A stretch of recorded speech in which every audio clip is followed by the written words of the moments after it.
My estranged parents, who kicked me out on my 18th birthday and ignored me for 10 years, suddenly reached out, then asked me for money. Hey everyone, I did something at my son's birthday party a couple of days ago, and that's why I'm posting on Reddit for advice and a fair verdict. So, I, 28 male, celebrated my son's third birthday 3 days ago. It was mostly RCO workers with kids and a couple of my son's friends from his daycare with their parents. I'd also invited my estranged parents to the party after they contacted me 2 weeks ago asking if they could meet me to make amends. Some backstory here so it makes sense why I don't get along with them. My parents kicked me out 10 years ago, a couple of months before I was supposed to start college. To make it extra special and poetic, they also made sure to kick me out on my 18th birthday. My parents were never the most loving or caring people. I'd say that I was pretty much ignored and unwanted throughout my childhood. And the only reason my parents didn't kick me out way before 18 was probably because it would have been illegal. But they did so at the first chance they got. I wasn't even surprised that they were kicking me out. I was just surprised that they were doing it on my birthday, and just a couple of months before college was about to begin. I tried to talk them into letting me live with them just until I graduated and covering my tuition, but they were very sure of what they wanted to do. They wanted me out of their lives so they could do whatever they wanted instead of wasting their time taking care of me. Their plans were to start their own business, which was a financial risk they couldn't take as long as they had me to look after, and then travel all the states in an RV. It was a great plan. I have nothing against what they wanted to do, but not at the cost of my future. I tried every manipulation tactic in the book to make them change their plans, but with no luck. I even resorted to crying and sobbing, but that didn't help either. And they told me I had 1 month to vacate the house and find a way for myself to cover my own expenses. I'd already been working as a cashier at one of the stores in the local mall and saving some money to buy a car, but after my parents' talk, I decided to leave and put that money to use. I didn't have much, but I was extremely upset with my parents. I'd never liked them much, but after my birthday, I hated them. Within the next 2 days, I texted all my relatives to see if they'd be willing to help me out. Most of them turned their backs on me, which was unsurprising and was a huge part of the reason I'd never spoken anything against my parents before, because I'd never had anyone to count on. My friends were nice, but they had their own lives and wouldn't want me sticking around to live with them either.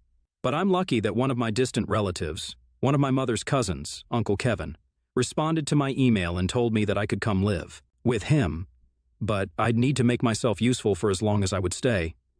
I just needed somewhere to go and live before college started in the fall, so I agreed. The very next day, I packed my bags and left to travel to Utah so I could live with Uncle Kevin.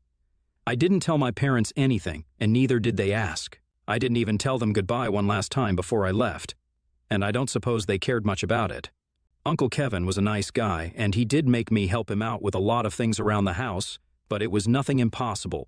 He also ran his own diner, which was pretty popular among the locals, and he told me that I could work there as the cashier for the time being, and if I was diligent and sincere, he'd pay for my tuition.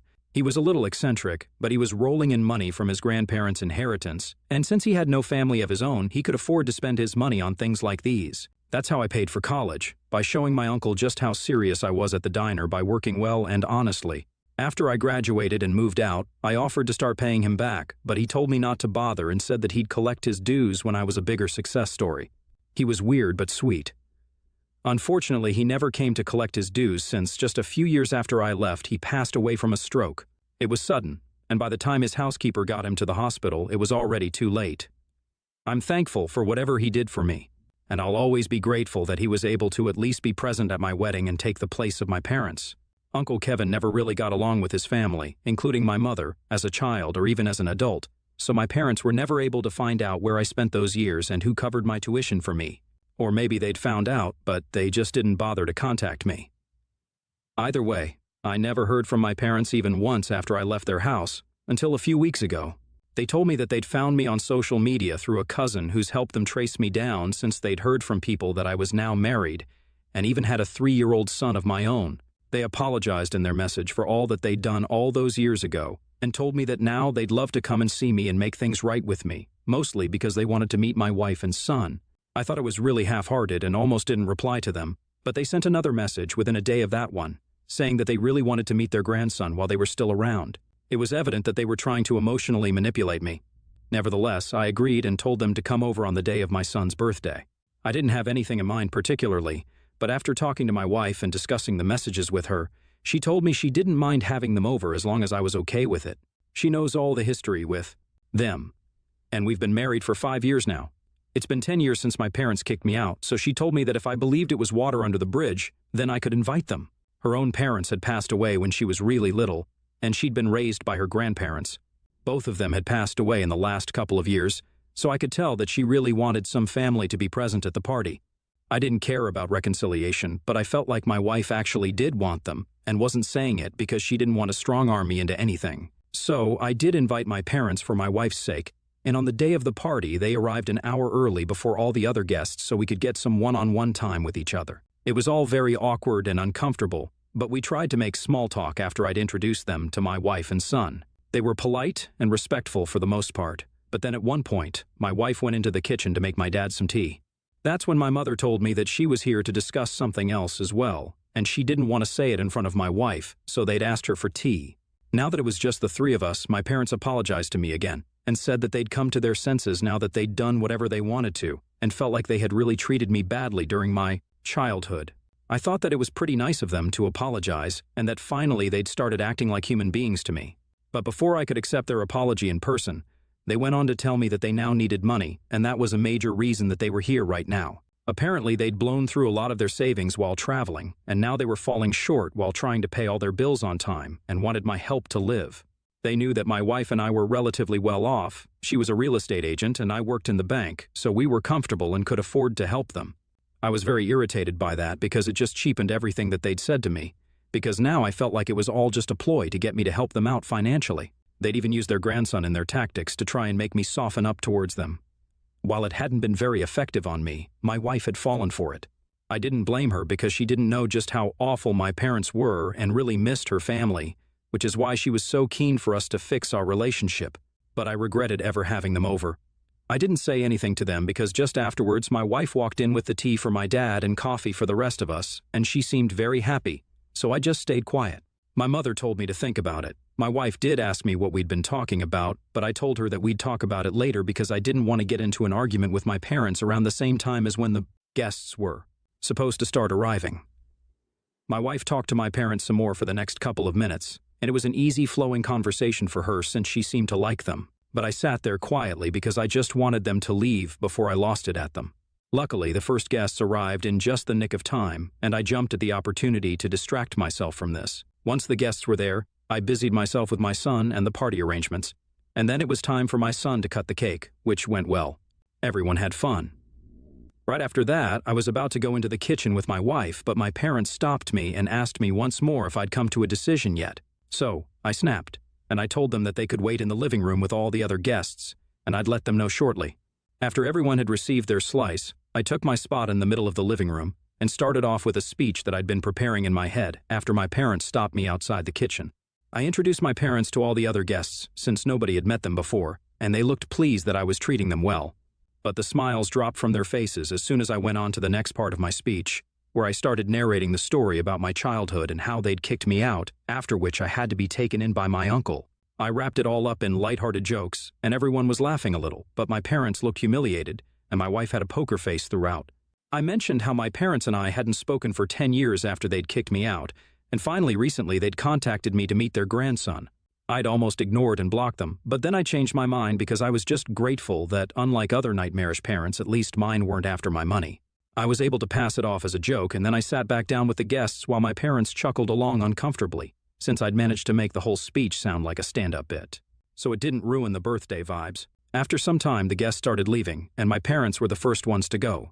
They left in a rush, and when I saw them to the door, they shot me the nastiest looks they could but didn't say anything, which I was thankful for, because the last thing I wanted was to argue with them right outside the house. Once all the guests were gone and we'd put our son to bed, I finally had the chance to talk to my wife and explain everything to her. But before I could say anything, she lashed out at me and told me that my speech was unnecessary and stupid. She said I needed to apologize to all the guests and make sure they weren't uncomfortable, and also to my parents for humiliating them for no reason. I stopped her there and told her what my parents had been here for, but she said that she didn't care. She said that I'd apparently ruined our son's birthday and made it all about me with that speech. I thought that was unfair because our son was just 3 years old, and it wasn't like he was even going to remember any of this in a few years or even in a few weeks. As for the guests, they just found it funny because of the way I told the story, keeping in mind that this was my son's birthday and not the appropriate occasion for any of what I'd done. But I just had to let my parents know how disappointing they were as human beings. My wife wasn't on board with any of it and told me that I needed to apologize to everyone present for my bad behavior. I was already very stressed out that day because of my parents, and the way my wife was freaking out over something that hadn't even bothered anyone else didn't sit right with me. I felt like she was totally invalidating my feelings about this situation, even after she'd heard what my parents had come here for. So I snapped at her too and told her that I'd invited my parents because she had wanted me to, so if anything, she should be the one who should be a little understanding right now. But she was just thinking about how she felt. I called her self-involved. She started crying after I snapped, and I felt really bad about it, and I still do. I tried to comfort her immediately, but she shook me off and told me that I was the one being self-involved and hypocritical. She said that until I apologized to everyone who attended the party, she wouldn't speak to me. She even moved all her bedtime stuff to the guest bedroom and has been sleeping there ever since. We haven't spoken since that night, because I haven't apologized to any of the guests yet. I don't think what I did was out of line or anything, and I feel like my wife's overreacting to what happened at the party. I haven't heard back from my parents yet, and nobody from the party has said anything about my speech either. I feel like she's built it up all in her head and thinks that people are going to judge us for that, but that's really not the case here, and I can't even communicate that to her because she just refuses to even speak to me. I also feel like she's not trying to understand where I'm coming from because I ignored my parents for the sake of my wife and to maintain the peace before the party once already.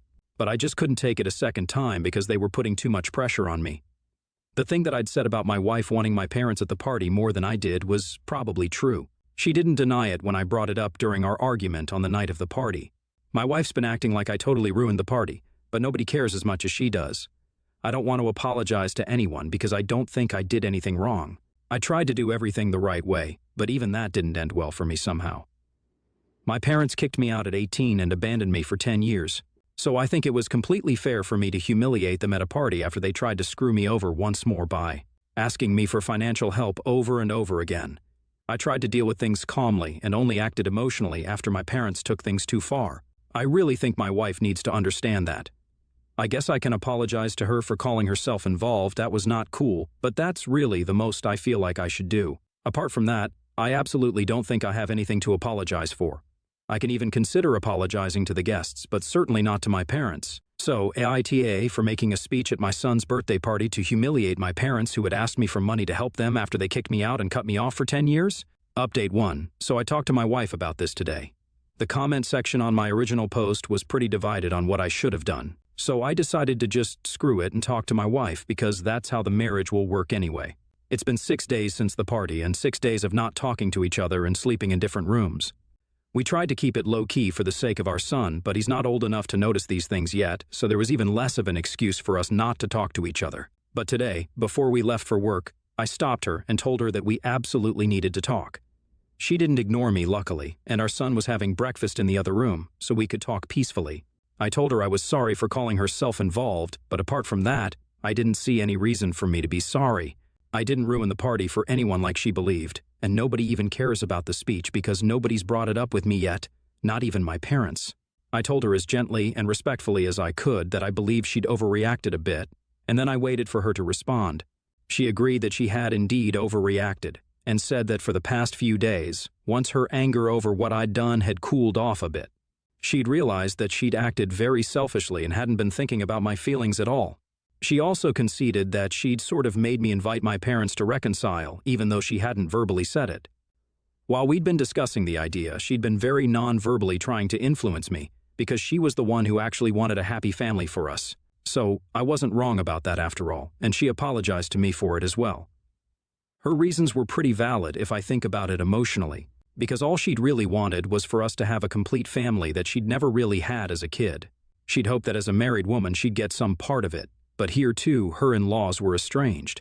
So there was no chance that her son could get the same love and affection from his grandparents that she'd been lucky to have. She didn't get the love from her parents that she deserved when she was young because they passed away so early, and now her son would be loved by his parents, but he'd never have any grandparents there for him. Of course, that meant a lot to her, because she'd been raised by her grandparents after her parents passed away, so it was kind of a big deal for her. It was all these issues with her and her need to have a complete family that made her spaz out the other day, and she acknowledged it. I also apologized for not discussing these things with her and for the lack of communication that had actually led to all of this. So, to sum it up, we talked things through, and afterwards, we came to the conclusion that we were going to have to deal with this in therapy. We already go to individual therapy, but now we're going to consider couples counseling as well for a few days, for unrelated reasons as well. Thank you for all the comments, you guys. Update 2, I posted an update here yesterday, and I really didn't expect to be back so soon, but I am, thanks to my parents. They sent me a lawsuit claiming that I'd stolen $50,000 from them before I'd run away 10 years ago, and now that they'd finally managed to track me down, they wanted that money back. Obviously, none of that is true, and I feel sorry for the idiot who's agreed to get involved in this as an attorney. Must be some guy who's really in need of money, because otherwise, I can't imagine anyone agreeing to this. Anyway, I'm obviously not going to entertain any of this nonsense, and have contacted my lawyer already. My wife took back everything that she said about me having to apologize to my parents, because now she's seen what kind of people they really are. I'm sure they think they can get away with this even now, since I was relatively kind to them back when they first came by. But they'll know that I just behaved myself back then because it was my son's birthday. Right now, I have no reason to think about the consequences. So I'm posting all about this online, and I'm going to make sure that everyone knows about not just what they're trying right now, but also what they did to me back in the past.